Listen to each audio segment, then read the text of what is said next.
and then I've got something sad to do. Really sad, but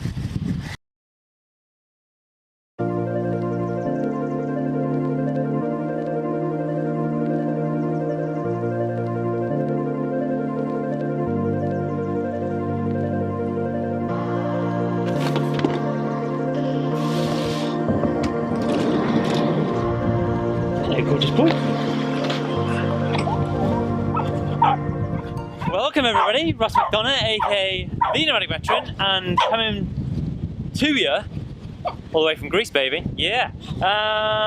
We got the usual crew. We've got Hoochie and Cookie, who we'll call it fighting, but it's something weird. We've got Gibbo, who's loving the hammock, and is we'll call her research department, because Gibbo is currently looking at where we need to be exploring in Greece. What we've been up to, we are day 3 or 4 into self-isolating. We haven't done much, in all honesty. We haven't done anything really. We have been chill, because that drive through Italy was a bit of a, it took its toll on us actually. We didn't feel too bad, but once we got here, we were like, man, we're knackered, so we've been chilling. Cookie's been swimming as often as he can. Cookie! Now he's obsessed with going onto the beach. What I thought I'd do though is we would show you the little campsite. To be honest, we've pretty much got it to ourselves. I say ourselves, there is one other, I'm not going to say van life, truck life here.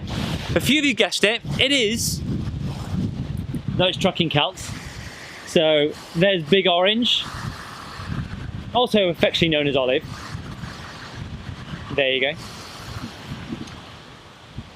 Mark and Fee are hiding somewhere, obviously. Camera shy, bless them. But we'll go for a little cookie. We'll go for a little walk. I'll show you around the camp. And then I've got something sad to do. Really sad. But if you've ever heard the expression, happy wife, happy life, you'll understand why. But we'll get to that in a bit. Anyway, let's go.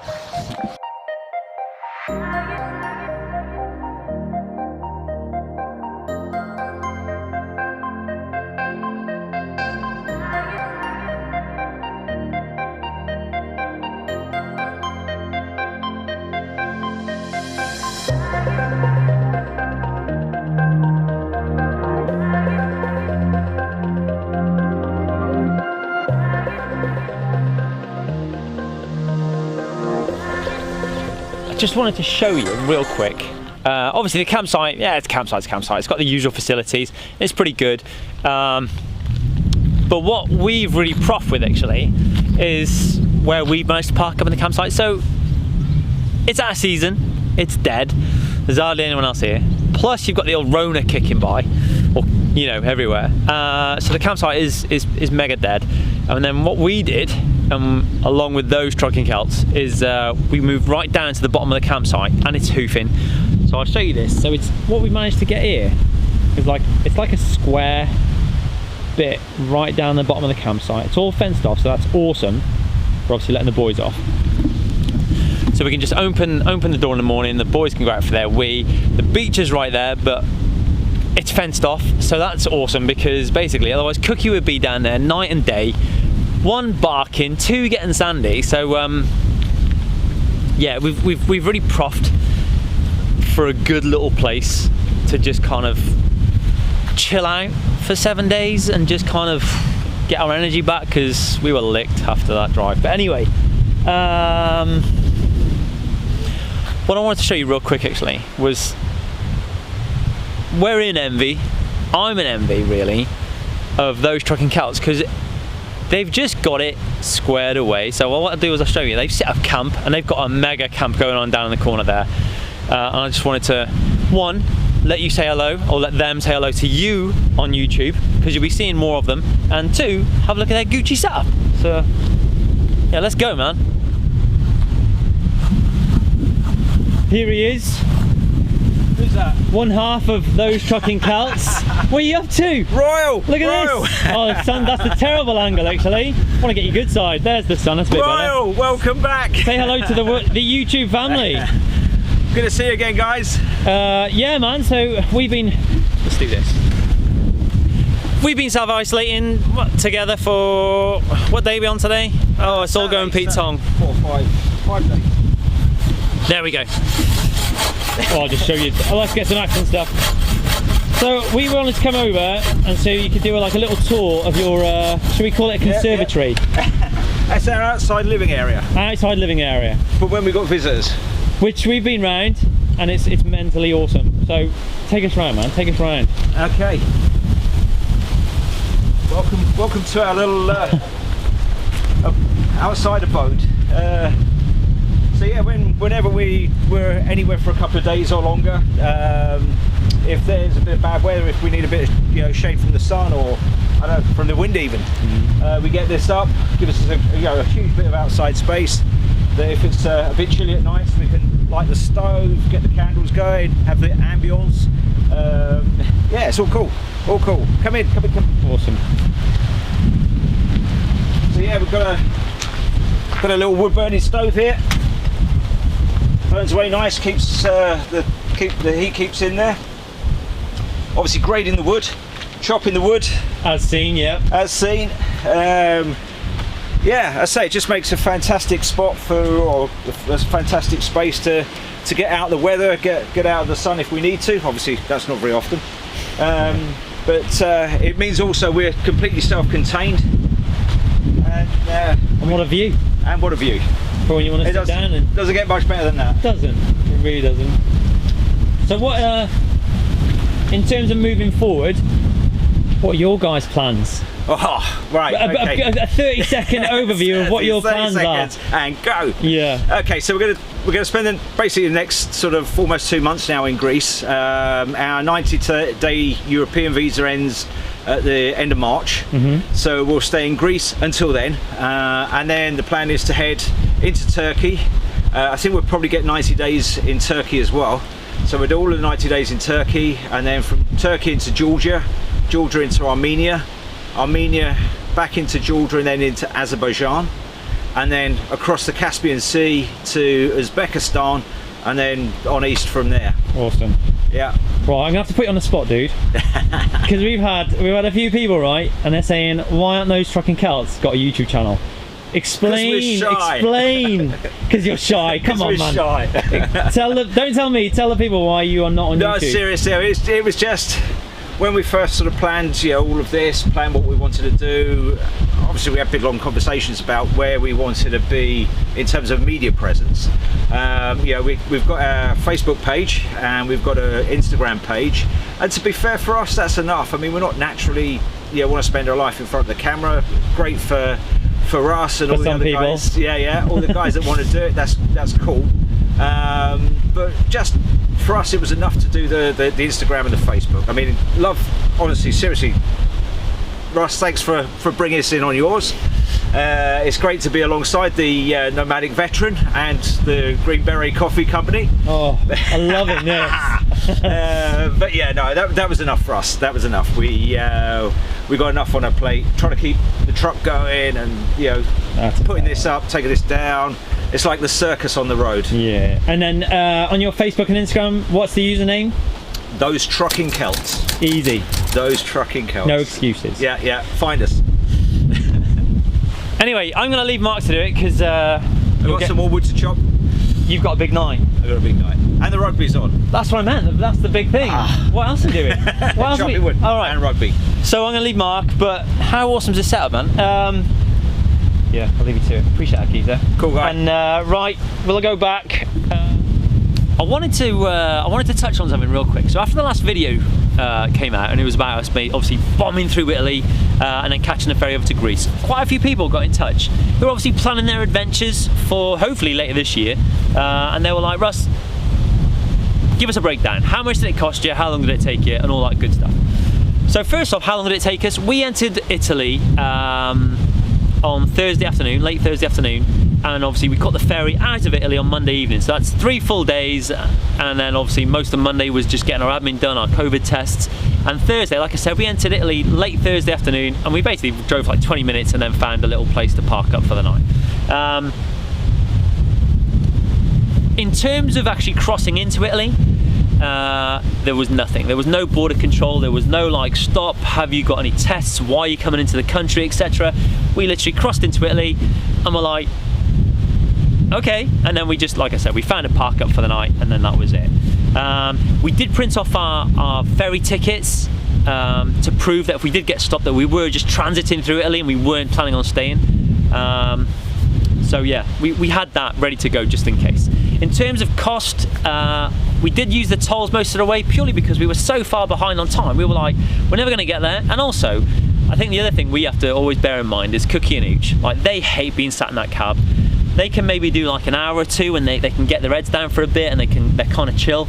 But then anything longer than that, they just both start getting antsy and it's not fair on them. So we, as much as we wanted to take the scenic route as such, one, to save money on tolls, and two, because well, obviously it's a great way of seeing the country, because as we all know, when you're on motorways, you're not really seeing a true reflection of the country, you're not getting to explore while you're travelling through. But we were behind on time and it's not fair on Cookie and Hooch. So we did spend probably 3/4 of the journey on the tolls, and we didn't spend more than 70-80 euros.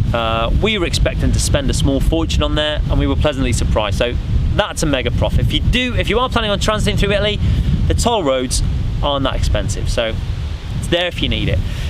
In terms of the ferry over into Greece, we paid 275 euros for a single trip. That was for myself and Gibbo, 2 dogs, Cookie and Hooch, the van obviously, and then for a pet-friendly cabin, and the crossing took about 7 hours. So all in all, I think 275 euros is pretty good. And obviously the big one, which you're probably asking, is all about the COVID tests. So there is, in Brindisi, there's a little like a medical facility. It's about 15 minutes drive from the port. What I'll do is I'll put the address for that in the description box. So if you are coming this way in the near future and you need to get a COVID test done, go there. By all accounts, I believe we had an antigen test done. It took about 20 minutes to get the results, and it was 25 euros per person. So for myself and Gibbo, 50 euros, not too bad. What I will say on that is I believe, and don't quote me on this, but I believe that they only do the antigen tests in the morning. So if you do need to get one because you're on the evening ferry, make sure you go in the morning. I think they close at like 12:30 and they have like a 4-hour lunch, and they don't do it in the afternoon. So get there in the morning, get your admin squared away. And then the test which we had to get done when we arrived in Greece was free. So it was the old swab test in the mouth, literally quick whirl around the mouth and they send you on your way. Now that's the reason in turn why we booked the campsite, was because one of the conditions on coming into Greece when you fill in your passenger locator form is you have to give a physical address where you'll be self-isolating for 7 days, and then obviously if we tested positive on the test in Greece, then they would probably let us know and be like, dude, you tested positive, stay where you are. So we did book a campsite. We're really happy with the campsite. It's about 15 minutes away from the port. It's called Camping Drapanos, I think it is, and we paid 115 euros for 7 nights. So again, that's a pretty good deal, and it just gives us that luxury to self-isolate, physical address. We're playing the game and we're sticking to the rules, so we're happy with that. Oh yeah, and basically that test, the one we got done in Greece, was absolutely free, so don't worry about that. And I think that's about it. Is that everything? Ferry, COVID tests, tolls. Yeah, I think that's it. I'm procrastinating because once I've finished filming this little bit, I've made Gibbo a promise and I've got to go fulfill that promise. I'll have a little 5-minute nap before that, anyway. Good.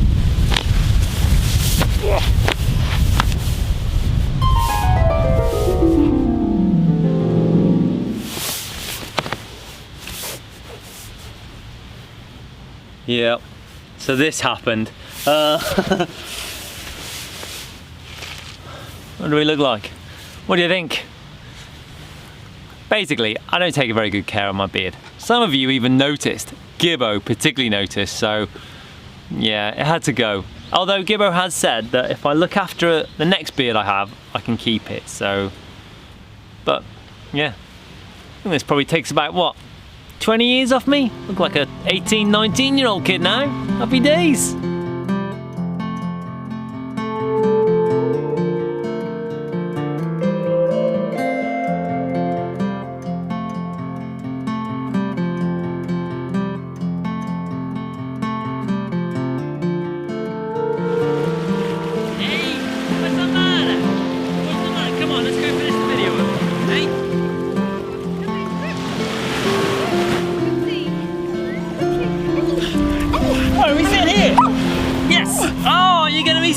here. Hello. Where's Mum? Where's Mum? Go on, go find Mum. Right. Almost the end of the video. However, I forgot to tell you, and I can't believe I forgot to tell you about this. We were involved in an earthquake the other day. Long story short, we were sat in our van, and all the light, like our little, you know, the fairy lights and that, they started like shaking, and I was like, what's going on? And Gibbo looked at me, and we kind of give each other that look, and we were like, what is going on? So my first instinct was I picked up the axe, because I thought maybe someone was outside like shaking the van or something. I was like, I don't know. Picked up the axe, and then Gibbo was like, hang on, I'll just pop my head through the skylight. Look, jumped up, and Mark was already outside.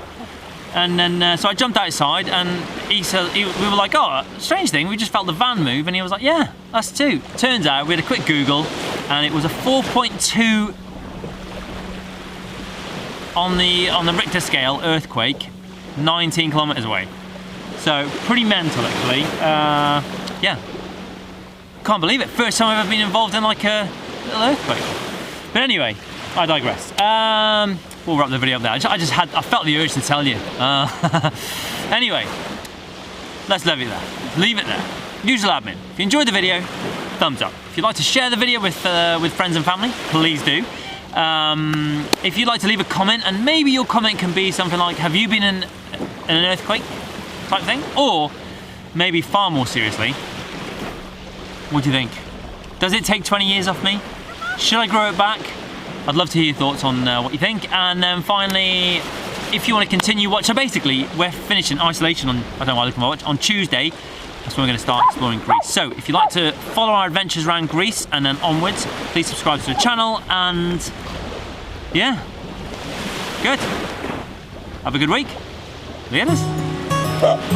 What?